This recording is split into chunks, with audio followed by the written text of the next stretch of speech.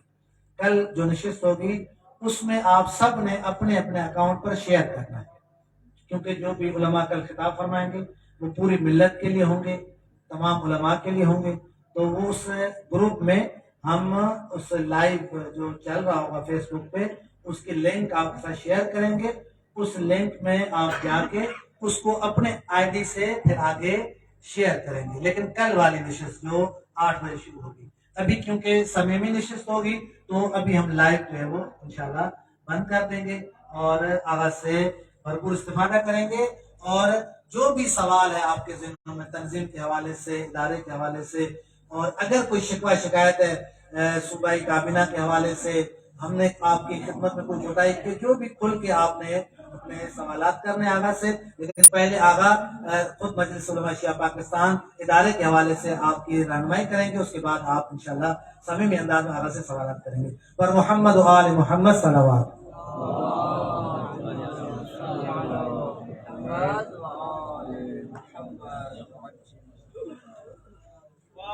بلند ترین سلام اللهم صل على محمد وآل محمد. صاحبان سے گزارش ہے کہ سامنے تشریف لیں تاکہ آغا صاحب آپ کو نہیں کوئی بات نہیں سامنے آ جائے، سامنے اللہ آپ ادھر ہی تشریف رکھیں، ہم آ جائیں سامنے آ جائیں. تشریف رکھے.